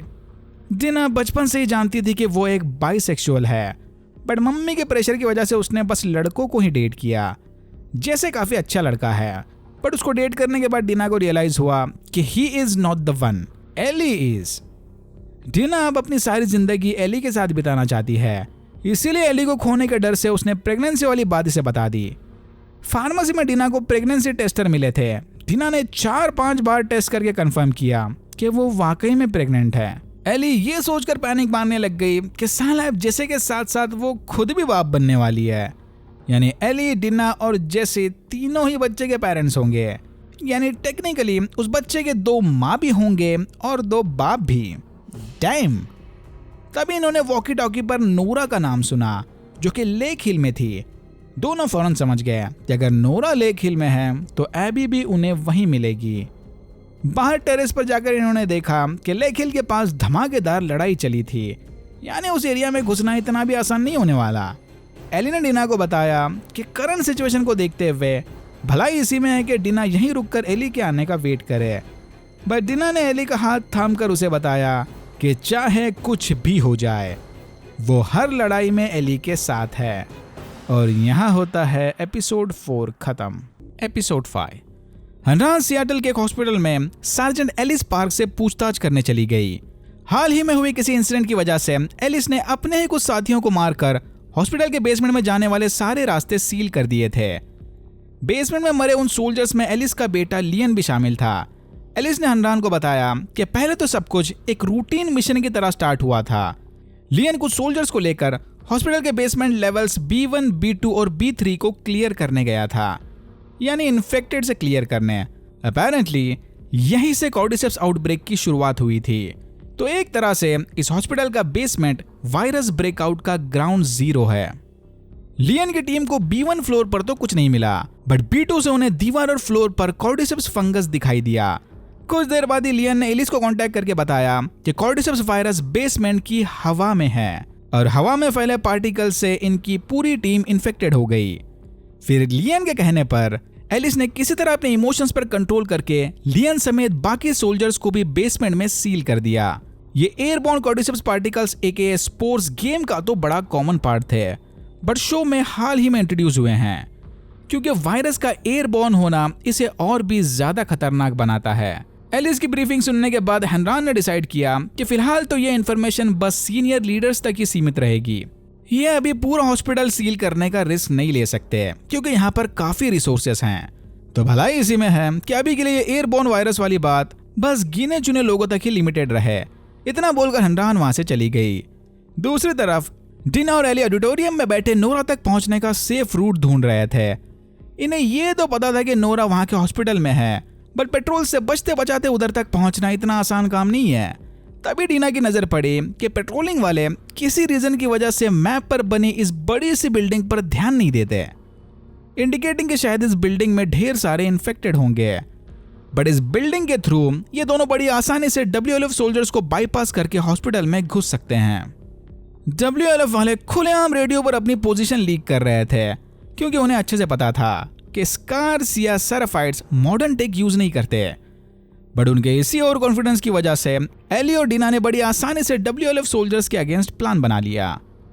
ये लोग अगर अभी निकलते हैं तो रात होने तक बड़ी से अबंडेंट बिल्डिंग के पास पहुंच जाएंगे। रास्ते में इन्हें कुछ और सेराफाइट्स के बॉडीज मिले। ये देखकर एली को सेकंड थॉट्स आने लगे कि क्या इस कंडीशन में डिना को खतरे में डालना सही होगा, जिसके जवाब में डिना ने एली को उसकी बैक स्टोरी सुनाई। जब डिना 8 साल की थी तो एक रेडर ने उसकी सारी फैमिली को मार दिया था। नसीब से डिना उस टाइम बाहर गई थी और वापस आने पर उसने किलर को रंगे हाथ पकड़ लिया। 8 साल की डिना ने बिना कुछ सोचे समझे किलर को गोली चलाकर मार दिया। अगर बाय चांस डिना वहां पर टाइम पर नहीं आती तो शायद वो आज तक अपने फैमिली के कातिल को ढूंढ रही होती। लॉन्ग स्टोरी शॉर्ट, डिना जानती है कि एली फिलहाल किस बदले की आग में जल रही है, तो एली की खातिर वो एबी को मारने तक उसके साथ ही रहेगी। बट अगर एली चाहे तो वो डिना को वापस भेज सकती है। यह सुनते एली ने डिसाइड कर लिया कि इस मिशन को वो दोनों साथ में पूरा करेंगे। WLF से बचते बचाते रात होते ही दोनों किसी तरह बिल्डिंग के अंदर घुस गए, बट सरप्राइजिंगली अंदर का माहौल जरूरत से ज्यादा ही शांत था। तभी इनकी नजर एक स्टॉकर पर पड़ी, वो होशियार इन्फेक्टेड जो प्लान बनाकर अपने शिकार पर अटैक करते हैं। पहले इन्हें लगा कि शायद यहाँ बस एक ही स्टॉकर है, बट जल्दी ये समझ गए कि ये पूरी बिल्डिंग स्टॉकर से भरी पड़ी थी। एली के कहने पर डिना ने केज में जाकर खुद को लॉक कर दिया। प्लान ये था कि इम्यून होने की वजह से एली एक एक करके सारे स्टॉकर्स को मार देगी, पर स्टॉकर्स भी इनसे एक कदम आगे निकले। आधे स्टॉकर्स एली पर हमला करने चले गए तो आधे डिना के केज को तोड़ने। देख के लग रहा था कि ये दोनों नहीं बचने वाले। पर तभी जोल जैसे दिखने वाली एक परछाई ने आकर सारे स्टॉकर्स को मार दिया। जल्दी हम समझ गए कि ये बंदा जैसे ऑडिटोरियम में मिले मैप की मदद से इनका पीछा करते हुए यहाँ चला आया। बिल्डिंग से बाहर निकलते ही WLF के सोल्जर्स इनके पीछे पड़ गए। तीनों किसी तरह अपनी जान बचाते हुए पास के एक पार्क में घुस गए। सरप्राइजिंगली इन्हें पार्क में घुसता देख WLF सोल्जर्स वहां से चले गए, यानी अंदर कोई और बड़ा खतरा इनको इंतजार कर रहा था। जैसे ने दोनों को बताया कि ये और टॉमी इन्हें वापस जैक्सन ले जाने आए हैं। टॉमी थिएटर में इनका इंतजार कर रहा था, बट एली एबी को मारे बिना कहीं नहीं जाने वाली। तभी अचानक इन्हें सीटी की आवाज सुनाई दी, तो ये पार्क एक्चुअल में सैराफाइट्स का अड्डा था। सैराफाइट्स ने WLF के एक मेंबर को सूली पर लटकाकर उसे बुरी तरह से मार दिया। तीनों हैरान होकर झाड़ियों में छुपे इस सैक्रिफाइस को होता देख रहे थे, बट सैराफाइट्स ने इन्हें देख लिया। सैराफाइट्स के हमले में एक तीर जाकर सीधा डीना के पैर में घुस गया। एली ने जेसी को बताया कि वो फौरन डीना को लेकर टॉमी के पास जाए। एली दूसरी तरफ भागकर सैराफाइट्स का ध्यान भटकाएगी। इनका प्लान काम कर गया और एली पार्क से निकलकर एक होल के जरिए सियाटल हॉस्पिटल में घुस गई। हॉस्पिटल में नोरा एक पेशेंट का इलाज करके स्टोरेज रूम में चली गई, जहां उसका सामना एली से हुआ। एली ने बंदूक तानकर नोरा से एबी की लोकेशन पूछी। एली को देखते ही नोरा ने उसे पहचान लिया। काश ये उसे उस दिन ही जोल के साथ मार देते। नोरा की बातों से यह साफ जाहिर हो रहा था कि उसे जोल की मौत का कोई गिल्ट नहीं है। फिर नोरा एली के ऊपर केमिकल फेंककर वहां से बाहर भाग गई। एली भी उसके पीछे चली गई। भागने का कोई रास्ता ना होने की वजह से नोरा लिफ्ट शाफ्ट से कूदकर B2 बेसमेंट में घुस गई। एली भी WLF की फायरिंग से बचते बचाते बेसमेंट में चली गई। B2 फ्लोर की छानबीन करते वक्त एली को भी रियलाइज हुआ कि ये हवा में उड़ रहे पार्टिकल्स कॉर्डिसेप्स इन्फेक्शन हैं। कॉर्डिसेप्स अपने शिकार के लंग्स को हैक करके उन्हें वायरस डिफ्यूजर की तरह यूज कर रहा था, जिनमें एलिस का बेटा लियन भी शामिल है। थोड़ा आगे जाकर एली ने देखा कि पार्टिकल से इन्फेक्टेड होकर नोरा कॉर्नर में खांसते पड़ी है। एली को एकदम आराम से चलते आता देख नोरा समझ गई कि वो रूमर्स बिल्कुल सही थे कि जोल ने जिस लड़की को बचाने सॉल्ट लेक में खून खराबा किया था वो वाकई में इम्यून है। एली के पास इस सब के लिए टाइम नहीं था, उसे जल्द से जल्द एबी की लोकेशन जाननी थी। यही नोरा ने एली को फाइनली जोल की सच्चाई बताई कि उस दिन हॉस्पिटल में एली को बचाने की खातिर जोल ने सर्जन समेत ढेर सारे फायरफ्लाइज को मार दिया था। वो इकलौता एक सर्जन जो एली की मदद से वायरस का क्योर बनाने वाला था एबी के पिताजी थे। उसी का बदला लेने एबी ने जोल को मार दिया। एली ने बिना कोई रिएक्शन दिए नोरा से झूठ कहा कि हाँ वो ये सब ऑलरेडी जानती है, अब अपनी बकबक बंद कर और जल्द से जल्द एबी का पता बता दे। बट नोरा टस से मस होने को तैयार नहीं थी। तभी एली पास पड़ा एक पाइप उठाकर नोरा को टॉर्चर करने लगी, बिल्कुल वैसे ही जैसे एबी जोल को टॉर्चर कर रही थी। जैसे कि मैंने ऑलरेडी कहा था, इस स्टोरी के कैरेक्टर्स अच्छे बुरे ब्लैक एंड व्हाइट नहीं हैं। ये कहानी है कुछ मतलबी लोगों की जो अपने मतलब के लिए किसी भी हद तक जा सकते हैं। तभी अचानक कैमरा कट होकर फ्लैशबैक टाइम में चला गया, जहां जोल दरवाजे पर खड़ा होकर एली को पुकार रहा था। और यहाँ होता है एपिसोड 5 खत्म। एपिसोड 6 में हमने एली और जोल के रिलेशन को फ्लैशबैक स्टोरीज के थ्रू देखा। ऑनेस्टली ये वाला एपिसोड फुल ऑन एक्सपीरियंस करने वाला था। तो एपिसोड 6 के रिकैप में हम बस मेन इवेंट्स की बात करेंगे, क्योंकि एपिसोड में दिखाए गए फीलिंग्स और इमोशंस को रिकैप में जस्टिफाई नहीं किया जा सकता। ओके, ओपनिंग सीन में हमने जोल के बचपन को देखा। Austin Texas 1983। जोल और टॉमी के पापा एक पुलिस ऑफिसर थे। छोटी से छोटी गलती करने के बाद भी पापा इन दोनों की बहुत बुरी तरह से पिटाई करते थे, यानी डोमेस्टिक अब्यूज। एक दिन टॉमी को बेल्ट की मार से बचाने जोल ने सारा इल्जाम अपने सर पर ले लिया, इंडिकेटिंग कि जोल के अंदर बचपन से ही वो हीरो कॉम्प्लेक्स था। बट पापा जी पहले से जानते थे कि गलती टॉमी की है। पर जोल को अपने भाई को बचाने खुद की कुर्बानी देता देख पापा जी की आंखें भर आई। इसने जोल को बताया कि वो खुद भी अपने फादर के डोमेस्टिक अब्यूज का शिकार था। एक बार तो जोल के दादाजी ने पिताजी का जबड़ा ही तोड़ दिया था। एटलीस्ट ये दोनों बच्चों को इतनी बुरी तरह से तो नहीं मारता। लॉन्ग स्टोरी शॉर्ट, पिताजी जोल को यह समझाना चाह रहे थे कि उन्हें पता है कि he is not perfect, but वो थोड़ा इंप्रूवमेंट करके अपने बाप से अच्छा बनने की कोशिश कर रहा था। पापा जी ने जोल को बताया कि जिस दिन जोल बाप बनेगा प्लीज वो खुद इससे एटलीस्ट थोड़ा और अच्छा बाप बनने की कोशिश करे। Please do a little better than me. यानी जोल के अंदर ये सेवियर कॉम्प्लेक्स और अपने बच्चों को बचाने के लिए किसी भी हद तक जाने वाली खासियत उसके चाइल्डहुड ट्रॉमा की वजह से आई है। 2024 एली और जोल को जैक्सन में शिफ्ट हुए ऑलमोस्ट 2 महीने हो गए। एली के 15th बर्थडे पर जोल ने उसे ये special hand restored guitar gift किया। पोस्ट पैंडेमिक वाली दुनिया में पली बड़ी होने की वजह से एली ने कभी केक वगैरह काट के अपना बर्थडे सेलिब्रेट नहीं किया था। अगले साल एली के 16 बर्थडे पर उसे स्पेशल सरप्राइज देने जोल उसे एक म्यूजियम में ले गया। एली को डायनासोर और स्पेस में काफी इंटरेस्ट था, तो म्यूजियम में ये सब एक्सपीरियंस करके एली खुशी के मारे पागल हो गई। ये देखकर जोल की भी आंखें भर आई कि he is finally doing better than his father. ये इन दोनों की जिंदगी का पीक हैप्पीनेस मोमेंट था। 2026 में आते आते एली को जोल पर थोड़ा डाउट होने लग गया। एली का शक अब धीरे धीरे यकीन में बदलने लग गया कि शायद जोल ने इसे सॉल्ट लेक हॉस्पिटल की असली कहानी नहीं बताई है। हर साल की तरह इस बार भी जोल सेट से स्पेशल केक बनवाकर एली को 17 बर्थडे पर सरप्राइज देने चला गया। पर इस बार उल्टा जोल को सरप्राइज मिला। एली अपने बेडरूम में कपड़े वपड़े उतारकर मस्त कैट के साथ मेकआउट कर रही थी। ये देखकर जोल काफी शॉक हो गया। जोल को बिल्कुल भी समझ नहीं आ रहा था कि वो इस बात को कैसे हैंडल करे कि एली इज गे। ऊपर से एली ने जोल को बिना बताए कैट से अपने हाथ पर मौत का टैटू भी निकाल लिया। मानो एली एक ही दिन में टीनेज लाइफ को स्पीड रन कर रही थी। जोल को गेल से पता चला कि मौत डेथ को सिंबलाइज करता है, यानी एली के दिमाग में अलग ही डार्कनेस भर गई है। जोल और एली के बीच अब धीरे धीरे दूरियां बढ़ने लगी। एली इनके घर से निकलकर पास वाले गैराज में शिफ्ट हो गई। अपने 19th बर्थडे पर एली ने डिसाइड किया कि आज तो वो पक्का जोल से सॉल्ट लेक सिटी वाला सच उगलवा कर रहेगी। इसने जोल के लिए एक लंबी सवालों की लिस्ट बना ली। पर तभी जोल ने आकर इसे बताया कि एली के 19th बर्थडे पर वो उसे बाहर पेट्रोलिंग पर लेकर जाएगा। एली खुशी के मारे फौरन तैयारी करने लग गई। पेट्रोलिंग के वक्त इन्हें पता चला कि कुछ इन्फेक्टेड्स ने यूजीन और एडम पर हमला कर दिया। एली की फोर्स करने पर जोल उसे लेकर यूजीन की मदद करने चला गया। अटैक के लोकेशन पर पहुंचते इन्हें पता चला कि हमले में एडम मारा गया और एक इन्फेक्टेड ने यूजीन को काट लिया। यूजीन ने जोल से रिक्वेस्ट की कि मरने से पहले उसे अपनी बीवी गेल का चेहरा देखना है। अगेन एली के फोर्स करने पर जोल मान गया। जोल ने एली को घोड़े लाने भेजकर उससे वादा किया कि उसके वापस आने तक यूजीन को कुछ नहीं करेगा। बट एज एक्सपेक्टेड एली के वहां से जाते ही जोल ने यूजीन को तालाब किनारे ले जाकर मार दिया। ये देखकर एली काफी शॉक हो गई। यूजीन की बॉडी गेल को सौंपने के बाद जोल ने गेल से झूठ कहा कि यूजीन ने खुद जैक्सन वापस आने से मना किया था और यूजीन के कहने पर ही जोल ने उसे मार दिया।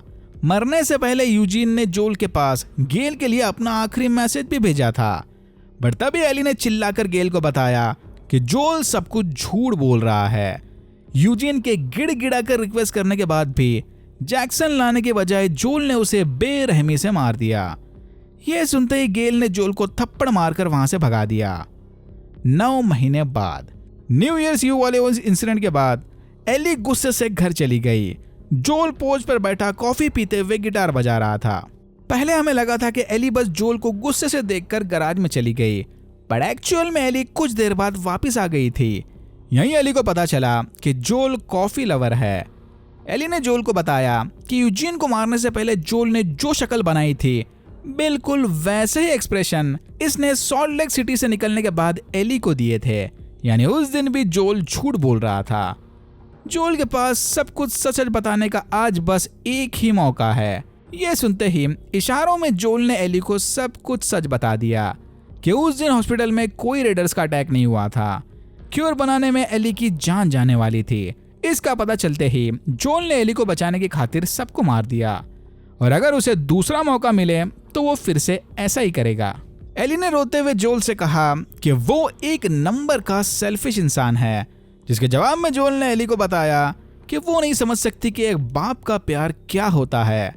मे भी जब एली के बच्चे होंगे तब इसे समझ आए, बट फिर भी जब भी एली को पेरेंट बनने का मौका मिलेगा तो please do better than me, यानी वो पापा वाले डायलॉग का फुल सर्कल। ये सुनते एली ने जोल से कहा कि थोड़ा टाइम लगेगा, बट वो जोल को माफ करने की पूरी कोशिश करेगी। चलो थोड़ा ही सही, पर मरने से पहले जोल को क्लोजर तो मिल ही गया। Now back to the present time. Nora को मारने के बाद जेसे और डिना से मिलने एली सीधा थिएटर में घुस गई। और यहाँ होता है एपिसोड 6 खत्म। Episode 7 the season finale. Theatre के अंदर जेसे डिना की मरहम पट्टी कर रहा था। डिना के पैर से तीर निकालते वक्त जेसे ने उसे अल्कोहल ऑफर की, जिसे पीने से डिना ने साफ मना कर दिया क्योंकि वो प्रेग्नेंट जो थी। यही जेसे भी समझ गया कि कुछ तो गड़बड़ है। एली के वापस आते ही डिना ने उसे अकेले में दिलासा दिया कि डोंट वरी, बच्चा ठीक है। फिर डिना एली से शर्ट उतरवा कर उसके जख्म साफ करने लग गई। एली ने डिना को बताया कि हॉस्पिटल में उसने नोरा को ढूंढ लिया, बट इन्फेक्टेड होने की वजह से नोरा बस व्हील और वेल यही 2 शब्द बोल पाई। एली ने डिना के सामने सब कुछ कन्फेस कर दिया कि उसे नोरा को टॉर्चर करने में कोई प्रॉब्लम नहीं हुआ, और एंड में उसे मारने के बजाय एली नोरा को तड़पते हुए इन्फेक्शन का शिकार होने छोड़कर चली आई। यानी एली के अंदर की इंसानियत शायद धीरे धीरे खत्म हो रही है। डिना ने एली को समझाया कि मे बी नोरा ये सब डिजर्व करती थी, बट तभी एली ने उसे सॉल्ट लेक सिटी हॉस्पिटल वाली सारी स्टोरी बता दी कि एबी और गैंग जोल से बदला लेने आए थे, क्योंकि एली को बचाने के चक्कर में जोल ने एबी के पापा समेत बहुत सारे लोगों को बेरहमी से मार दिया था। ये सुनते ही डिना को जबरदस्त धक्का लगा, क्योंकि अब सिचुएशन पूरी तरह से चेंज हो गई। एबी ने इनके इलाके में आकर सिर्फ जोल को मारा था, पर्सनल बदला पूरा करने, जो कि देखा जाए तो एक तरह से जस्टिफाइड है। बट एली ने डिना से वादा किया कि उसे भी यह बात हाल ही में पता चली है। हाँ, वो हॉस्पिटल वाले इंसिडेंट के बारे में जानती थी, पर उसे ये नहीं पता था कि एबी उस सर्जन की बेटी है। डिना ने टॉपिक चेंज करते हुए एली से कहा कि इन्हें जल्द से जल्द यहाँ से निकलकर वापस घर जाना चाहिए। सुबह होते ही जेसी और एली टॉमी को ढूंढने चले गए। जाने से पहले डिना ने एली को उसका लकी ब्रेसलेट पहना दिया। इनके वापस आने तक डिना यही सबका इंतजार करेगी। जेसी ने एली को बताया कि इसने और टॉमी ने भी सेम वही पाथ फॉलो किया था जो एली और डिना ने किया, म्यूजिक स्टोर, टीवी टावर और फिर थिएटर। टॉमी एक बुक स्टोर में छुपा हुआ था। ये दोनों उससे मिलने में ही जा रहे थे। रास्ते में जेसी ने एली को बताया कि वो जान चुका है कि डिना प्रेग्नेंट है। डिना के रीसेंट हरकतों को देखकर जेसी ने यह बात कंफर्म कर दी। अब सिचुएशन काफी अलग हो गई। जेसी ना तो खुद मर सकता है और ना ही वो डिना को मरने देगा, क्योंकि उसे अपने बच्चे की जो परवरिश करनी है। थोड़ा आगे जाते ही इन्हें सेराफाइट्स के प्रॉफिट्स का एक और स्केच दिखा। सरप्राइजिंगली ये प्रॉफिट दिखने में पिछले स्केच से थोड़ी अलग लग रही थी। तो क्या सेराफाइट्स के एक से ज्यादा प्रॉफिट्स हैं, या फिर दूसरे प्रॉफिट्स की तरह ये लोग भी अपने अपने हिसाब से स्केच निकालते हैं। फिर बारिश से बचने ये दोनों एक गैराज में घुस गए, जहां इन्होंने देखा कि बर्टन और WLF के कुछ सोल्जर्स एक टीनेज सेराफाइट्स के कपड़े उतारकर उसे टॉर्चर कर रहे थे। एली ने जाकर उसकी मदद करने की कोशिश की, पर जेसे ने उसे रोक दिया, क्योंकि ये इनकी लड़ाई नहीं है। दूसरी तरफ WLF किसी बड़े अटैक की प्लानिंग कर रहे थे। एलिस पार्क ने आइजैक को बताया कि WLF के सारे ही सोल्जर्स इनके इस अटैकिंग प्लान से खुश नहीं हैं। आइजैक का भी मानना था कि शायद सुबह होते ही ये और एलिस दोनों लड़ाई में मारे जाएंगे। लड़ाई पर जाने से पहले इन्हें जल्द से जल्द एबी को ढूंढना होगा। एलिस ने आइजैक से कहा कि फिलहाल एबी की पूरी गैंग लापता है, और आखिर एबी में ऐसा रखा ही क्या है जो आइजैक इतना टेंशन में लग रहा है। कहीं आइजैक को एबी से प्यार व्यार तो नहीं हो गया? वेल, लकीली ऐसा कुछ नहीं था। आइजैक का मानना है कि सिर्फ एबी ही है जो आइजैक और एलिस के बाद WLF को लीड कर सकती है। अगर बाई चांस लड़ाई में ये दोनों मारे जाते हैं तो आगे WLF को लीड करने इन्हें कोई तो अच्छा कैंडिडेट चाहिए ना। आइजैक के हिसाब से एबी इस लीडर रोल के लिए एकदम परफेक्ट है, पर एलिस को अब भी लगता है कि आइजैक को एबी का छोड़कर फिलहाल प्रेजेंट पर ध्यान देना चाहिए। बुक स्टोर पहुंचकर इन्होंने देखा कि वहां टॉमी का कोई अता पता नहीं। एली ने एक चिल्ड्रन बुक उठाकर डिना के होने वाले बेबी के लिए रख ली। जैसे ये देखकर काफी इंप्रेस हुआ। यही जैसे ने एली को बताया कि माना कि वो डिना से प्यार करता है, बट उतना नहीं जितना एली करती है। जैसे को एक बार सच्चा प्यार जरूर हुआ था, पर उस प्यार को पाने का मतलब ये था कि जैसी को जैक्सन छोड़कर उस लड़की के ग्रुप के साथ जाना होगा। तो जैसी ने अपने प्यार की कुर्बानी देकर जैक्सन को चूज किया, क्योंकि उसे भी अंदर ही अंदर पता था कि मारिया के बाद सिर्फ इसी के अंदर जैक्सन का अगला लीडर बनने की काबिलियत है। तभी इन्हें WLF रेडियो पर सुनाई दिया कि कोई स्नाइपर इनके सोल्जर्स पर हमला कर रहा है। जैसे समझ गया कि ये पक्का टॉमी होगा, यानी टॉमी को मदद की जरूरत थी। शॉर्टकट रास्ता देखने ये दोनों फौरन ऊपर चले गए। यहीं एली की नजर किनारे से दूर बसे एक एक्वेरियम पर पड़ी। उस एक्वेरियम के बाहर एक बड़ा सा फेरिस व्हील था, और दीवार पर व्हेल का स्केच बना था। Whale and wheel. एली समझ गई कि नोरा इसी लोकेशन की बात कर रही थी, यानी एबी उस एक्वेरियम के अंदर है। एली ने जेसे को बताया कि टॉमी की चिंता मत करो, वो अपने आप को संभाल लेगा। इन्हें जल्द से जल्द बोट लेकर बदला पूरा करने उस एक्वेरियम जाना चाहिए। यह सुनते ही जेसे की सटक गई कि एली कितनी मतलबी हो सकती है। इसी वजह से वोटिंग के दौरान जेसे ने एली के खिलाफ नो वोट किया था, क्योंकि उसे अच्छे से पता था कि टाइम आने पर एली कम्युनिटी को छोड़कर अपने मतलब का ही देखेगी। यह सुनकर एली को भी गुस्सा आ गया कि जैसे बड़ा कम्युनिटी और मतलबी होने की बातें करता है। ये गुड बॉय बिहेवियर तब कहां गया था जब इनके सामने WLF के सोल्जर एक सेराफाइड बच्चे को टॉर्चर कर रहे थे। अब ये सेल्फिश बिहेवियर नहीं तो और क्या है। एली के लिए उसकी कम्युनिटी, दुनिया, सब कुछ जोल था, जिसे एबी ने उसकी आंखों के सामने मार दिया। तो भलाई इसी में है कि जैसे एली को मोरल लेक्चर देना बंद कर दे। फिर ये डिसाइड हुआ कि एली अपना बदला पूरा करने एक्वेरियम जाएगी और जैसे टॉमी को बचाने जाएगा। एली बोट ढूंढने किनारे पर चली गई। एली ने देखा कि आइजैक ढेर सारे WLF सोल्जर्स को लेकर पास के एक आइलैंड पर अटैक करने जा रहा है। सबके वहां से जाते ही मौका देकर एली भी एक छोटी सी बोट लेकर एक्वेरियम की ओर निकल पड़ी। पर तभी एक बड़ी सी तूफानी लहर ने एली और उसकी बोट को दूसरे आइलैंड के किनारे पर पटक दिया। यह सेराफाइट्स का आइलैंड था। एली को होश आते ही सेराफाइट उसे उठाकर सूली पर चढ़ाने ले गए। एली ने इन्हें समझाने की बहुत कोशिश की कि वो WLF ग्रुप का पार्ट नहीं है, बट फिर भी इस नन्ही लड़की से इंस्ट्रक्शंस मिलते ही सेराफाइट्स एली की बलि चढ़ाने लग गए। पर तभी इन्हें खबर मिली कि किसी ने इनके टाउन पर हमला कर दिया। फिर सेराफाइट्स एली को छोड़कर अपने टाउन को बचाने चले गए और एली बोट लेकर वापस एक्वेरियम की ओर निकल पड़ी। ऑनेस्टली ये वाला सीन काफी रैंडम था कि इसका क्या मतलब है। मे बी क्रिएटर्स ये दिखाना चाह रहे हों कि WLF सोल्जर्स इसी आइलैंड पर अटैक करने आ रहे हैं। आई डोंट नो, क्योंकि गेम में बिल्कुल ऐसा ही सीन एबी के साथ हुआ था। एनीवेज, एक्वेरियम जाते वक्त एली ने देखा कि पीछे सेराफाइट्स के आइलैंड पर घमासान जंग शुरू हो गई, पर उसे इस बात से कोई फर्क नहीं पड़ता। एक्वेरियम पहुंचकर एली ने देखा कि यहाँ हाल ही में किसी की मरम पट्टी का काम हुआ है। अंदर ओवेन और मेल एबी को लेकर किसी प्लानिंग की बात कर रहे थे। एली ने दोनों से बंदूक की नोक पर एबी का पता पूछा। एली को वहां देखकर ओवेन हैरान रह गया। एली ने जोल की क्लासिक 2 सस्पेक्ट्स 1 मैप वाली ट्रिक यूज करके उनसे एबी की लोकेशन मार्क करने को कहा। अगर दोनों ने सेम जगह पर पॉइंट किया तो एली उन्हें जाने देगी। ओवेन ने मेल को बताया कि वो स्टार्ट करेगा, बट मैप लेने की बजाय ओवेन ने टेबल के नीचे से गन उठाने की कोशिश की तो एकदम फास्ट रिफ्लेक्स में एली ने गोली चला दी। गोली ओवेन की बॉडी से होकर मेल का गला चीरते हुए निकल गई, यानी एली ने एक ही शॉट में एक्सीडेंटली दोनों को मार दिया। तभी एली को रियलाइज हुआ कि मेल प्रेग्नेंट है। मरने से पहले मेल ने एली से रिक्वेस्ट की कि वो प्लीज इसका पेट काटकर बच्चा बाहर निकाल दे ताकि एटलीस्ट बच्चा तो जिंदा बचे। बट ऑब्वियसली एली को इमरजेंसी सी सेक्शन करना नहीं आता था। एक प्रेग्नेंट लेडी को अपनी आंखों के सामने मरता देख एली एकदम सुन्न पड़ गई। होश आते ही एली फूट फूट कर रोने लग गई कि ये क्या कर दिया मैंने। बट तभी वहां टॉमी और जेसे आ गए। टॉमी किसी तरह एली को उठाकर एक्वेरियम से बाहर ले गया। थिएटर पहुंचते ही एली डीना से बिना कुछ कहे सीधा ऑडिटोरियम की ओर चली गई, इंडिकेटिंग कि ये अभी भी उसी ट्रॉमा में है। टॉमी ने एली को बताया कि सुबह होते ही ये सारे साउथ से होते हुए सिएटल से बाहर निकल जाएंगे। टॉमी ने एली को समझाते हुए कहा कि एबी के दोस्तों के साथ जो कुछ भी हुआ है वो उनकी अपनी चॉइस थी। कॉन्सिक्वेंसेस का पता होने के बावजूद भी उन्होंने एबी का साथ दिया, तो एली को ज्यादा सोचना नहीं चाहिए। बट एली को यह बात खाई जा रही थी कि इतना सब कुछ होने के बावजूद भी एबी जिंदा बच गई। अनफॉर्चुनेटली एली को अब इसी थॉट के साथ पीस बनाकर जीना होगा, क्योंकि ये अब और ज्यादा जाने खतरे में नहीं डाल सकती। टॉमी के जाने के बाद एली ने जेसे को उसकी जान बचाने के लिए थैंक यू कहा।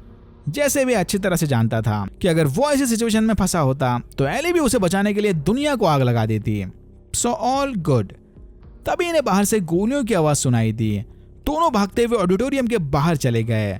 बाहर निकलते ही किसी ने जेसे को पट से हेडशॉट देकर मार दिया। एली ने देखा कि एबी टॉमी पर बंदूक ताने खड़ी है। एली को वहां देखकर एबी भी हैरान रह गई। एली ने एबी को बताया कि वो सबको जिंदा छोड़ दे। एली अब जान चुकी है कि एबी ने जोल को क्यों मारा और एबी के दोस्तों की मौत की वजह सिर्फ एली है। तो वो बाकियों को छोड़कर बस एली से अपना बदला ले ले। ये सुनकर एबी काफी डिसअपॉइंटेड हो गई कि साला उस दिन इसने एली को जिंदा छोड़कर बहुत बड़ी गलती कर दी। एली ने अब सब कुछ वेस्ट कर दिया।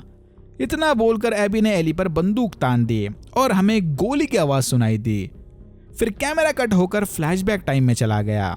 सियाटल डे 1 यानी 3 दिन पहले, जब एली और डिना पहली बार सियाटल आए थे। इधर से हम आगे की सारी स्टोरी एबी के पर्सपेक्टिव से देखेंगे। एबी की नींद से जागते ही मैनी ने उसे बताया कि आइजैक एबी को ढूंढ रहा है। आइजैक से मिलने से पहले एबी टहलते हुए बालकनी में चली गई। यहीं हमने देखा कि WLF ने सियाटल के सीहॉक स्टेडियम में उनकी कम्युनिटी जमाई थी। और यहाँ होता है सीजन 2 खत्म। ये वाला एपिसोड भी ऑलमोस्ट पूरी तरह से गेम के नैरेटिव को फॉलो कर रहा था। गेम के 3rd एक्ट से पहले भी प्लेयर्स को जबरदस्ती एबी की स्टोरी खेलनी पड़ी थी। सीजन 3 में भी शायद वैसा ही होने वाला है। और इस सीन में एबी के गले पर बने इस निशान को देखकर यह भी शायद कंफर्म हो गया कि एक्वेरियम जाने से पहले सेराफाइट्स ने इसे भी सूली पर लटकाने की कोशिश की होगी। यानी वो वाला ब्रूटल सीन भी नेक्स्ट सीजन में देखने मिलेगा। अनफॉर्चुनेटली मुझे नहीं लगता कि बहुत सारे शो फैंस को सीजन 3 की एंडिंग पसंद आने वाली है, क्योंकि गेम के एंडिंग के साथ भी बिल्कुल ऐसा ही हुआ था। बट अगेन सीजन 3 की एंडिंग में जाने से पहले सीजन 2 की बात कर लेते हैं। स्टोरी, डायरेक्शन और एक्टिंग वगैरह की बात करें तो इसके कुछ एपिसोड कुछ ज्यादा ही अच्छे थे और कुछ एपिसोड बहुत ही ज्यादा एवरेज। तो ओवरऑल सब मिलाकर सीजन 2 को मिलते हैं 7 आउट ऑफ 10। आई नो आप लोग क्या बोलोगे कि साला गेम की स्टोरी फॉलो करो तो भी प्रॉब्लम और ना फॉलो करो तो भी प्रॉब्लम, बट एग्जीक्यूशन भी एक पार्ट होता है। और हाँ, एली के कैरेक्टर को लेकर फिलहाल इंटरनेट पर बहुत सारा हंगामा चला है, but I don't think so हमको उसकी डिटेल में जाना चाहिए। ओवरऑल मुझे लगता है एग्जीक्यूशन में कहीं ना कहीं सीजन 2 थोड़ा शॉर्ट पड़ गया।